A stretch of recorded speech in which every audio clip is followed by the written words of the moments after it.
Okay, we're back, ready to start. The fellas are going to start out here with me. At first, of course, is Alan Ludden, and backstage is his lovely wife, Betty White. There she is. There we are again. How does she look in there? She looks beautiful. No, she doesn't. Yes, she does. She looks beautiful. You look nice too, Alan. It's nice to have you. No, she doesn't. And next to them, of course, is Chuck Woolery and Joanne Flew. There they are. Get your hair out of your eyes. No, he can't see. He just said that. He said, fix your hair, but he really can't see you. No. Unless you can see in the back of it. I can't see a No, I don't thing. think you can. And next to you, of course, is Alan Ludden and his lovely wife, Ann. Yes, thank you. Great. I said Alan. Terrific, Bill. Well, I tell you, I have to tell you now, I have been doing this all day. We aced it. We did it. Yeah. Now, they did this before the show. You said, now remember, I'm Bill and he's Alan, and I said it. I'm sorry. Wait a minute. Really Bill Let's Cullen. pretend like we haven't done it all. No. And next to Chuck and Joanne is Bill Cullen and his wife, Ann. Right. There you go. Sorry. I thought that was my lovely wife, Bert Parks, in there. No. Sorry. See, Alan, you got me all ready. I'm sorry. I did that. I confess, friends. I'm new at this, and you are picking on the new boy. I really did. All right, ladies, that. we're going to get back to you in just a moment. We're going to cut you off from sight and sound. Bye. I'll see you around. Okay, let's see if I can do this. Fellas, I'm going to ask you some questions about your wives and your lives together. When you have an answer you think your wife will recognize, press that little red button in front of you, will you? I'll only take one response, so you have to be first. Don't and miss it, now, Bill. speaking of first, here is the first question. It happened while you were dating. Anybody have a story for that? Chuck! All right, Chuck, tell us about Interesting story. We had a blind date, our first date. I thought she was Sally Kellerman because they were both in MASH, and I'd never seen her before. Now, the interesting thing was she didn't want to go out from with a hillbilly from Kentucky, right? Uh-huh. She'd never seen me either. She was right.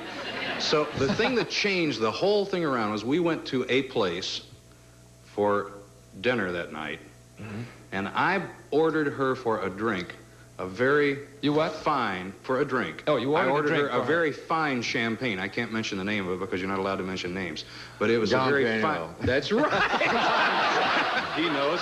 And she decided at that point that I was not a hillbilly from Kentucky, and she'd take me.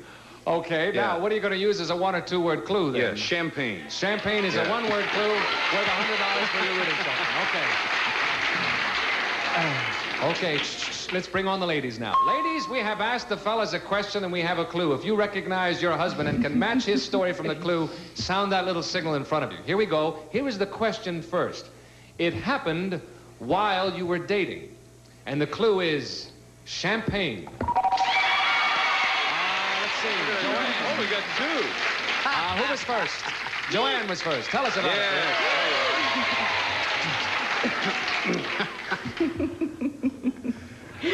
Well, Easy, baby. Low profile. is that my best one? We had a blind date that David Ladd had set up, and Chuck didn't want to go with me because he thought I was somebody else from the movie MASH. He just didn't think she was his type. Anyway, and I thought he was a hick, and I...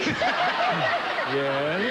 So we went out to dinner, and as soon as he ordered me Don Perignon, I said, he's for me. That's good as said, Bob.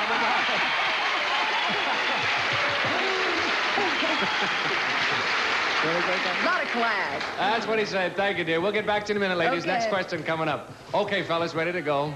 Here is the next one. Dom Perignon, indeed. Yeah. Same question. It happened while you were dating. Oh, Bill. You start. Thanks, question. damn. Did you see that? There you are, Bill. My story is not as romantic as that. My story is simple and to the point. I was coming out here weekly from New York, and my wife and I were dating, and I would say, why don't you come up to the room of my hotel and have a drink, and then I'll take you home. And she said it would look bad, so I had read the Douglas Fairbanks autobiography, and I stay at the Beverly Hills Hotel, and there's a back door, and if you know how to park on Crescent and leave your lights on, you can walk in and come up the back way. And then I'd take her down and out the back way and into her car, and the people at the hotel never knew the difference. And my clue is I'm going to get heck from home. Isn't it? Earth calling Bill. I'm sorry I have to use two words, but I am the one that had the assignation. I am the one who will give the clues. Yeah. I was doing this while you folks were in the peanut gallery. Oh, my God. Back door is the clue. Back door It'll is work. the clue. It's a two-word That's clue one worth word. You'll be $50. sorry. Back door's one. Is that one word or two words, Mr. Producer? Back door's got a little hyphen in there. That's two words, the man says. Okay, $50. Shh, don't give it away. Here let's bring on the ladies. Okay, ladies, we have another question. We have another clue. The question is the same question. It happened while you were dating. And the clue is back door. You're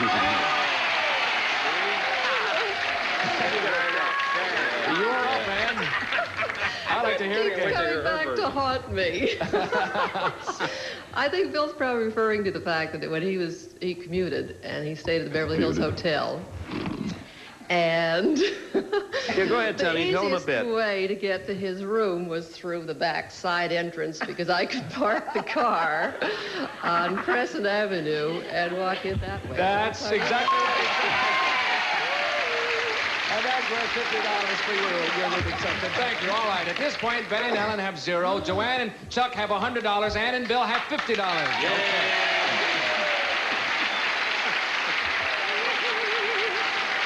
All right. Now it is time for a Tattletale Quickie. So reaching up here, we'll get the Tattletale Quickie. Each one of these questions is worth $100. Ladies, I'm going to ask it of you, but don't give me the answer until I ask it to. Girls, I'm going to give you a choice of 3 compliments. Which would you most like to hear? A man says, "You're one of the most attractive women I've ever met." A woman says, "You're the best friend any woman could have."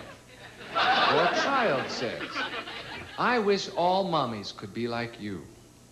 Let me say it again for you. Which one of those compliments would you most like to hear? A man says, "You're one of the most attractive women I've ever met." A woman says, "You're the best friend any woman could have." Or a child says, "I wish all mommies could be like you." Go away and think about it, ladies. We'll come back to you in just a moment. All right, Alan, which one of those do you think Betty would most like to hear? Well, now, if you had something about what a dog says, there'd be no choice.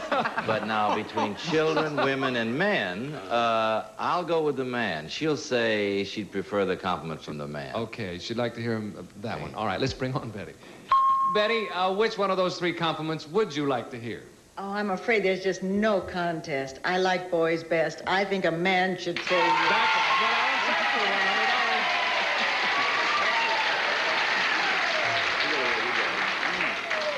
No contest at all, huh? You know, Alan said the one category we didn't have here was a dog. Well, that would be first if they did say that. Why is that? Do you have a dog you talk to a lot? Is that I it? have several I talk to. I talk to all kinds of animals. Right. She talks Alan to anything with a leg in each corner. Yeah. All right, thank you, Betty. Not as often. Okay, Chuck, how about Joanne? Which one of those compliments would you most like Boy, to they're hear? all lovely compliments. That's really Yes, they tough. are. And see, I'm going to have to rule out the children, I think, because we don't have children. So it's between a man and a woman, and being a good friend is a good one. I think I'm going to go with a man, too, because every woman likes to know she's attractive. Yeah. All right. I'm going to try that. Yeah. Okay, the question is, which one of those 3? Yeah. Let's bring on Joanne. Joanne, which one of those compliments would you most like to hear? From a man who says you're the most attractive woman I've ever met, a woman who says you're the best friend any woman could have, or a child who says, "I wish all mommies could be like you"? Well, I just finished a movie of the week with a little boy that I fell in love with. Aw, and so I would probably say I wish that a child would say that to me. Okay, now That's all right, darling. I don't mind, because that's sweet. Tell her what you said, Chuck. Nevertheless, no Later score there, on, Joanne. though. Tell her what you said, Chuck. Yeah, I thought that you would like to be attractive all your life because you're so vain and everything, you know. Did you really say I'm just kidding, Chuck darling. said that. I didn't say that, Joanne. Chuck said that. Is she Thank mad? you. I'm sorry, dear. No score there. Okay, Bill, how about Ann? Well, there's no question in my mind, because that same story I told earlier about the back door, last time he threw her out, the hotel detective said, "You're the most attractive woman I've ever thrown out." No, and I think, like most women, I don't know, I think she would want the compliment from a fella about being the most attractive woman. Okay, and she let's, is. Let's see if she agrees. Yes, she is. Ann, Yes, which one of those 3 compliments would you like most to hear? I think the man saying those. Okay.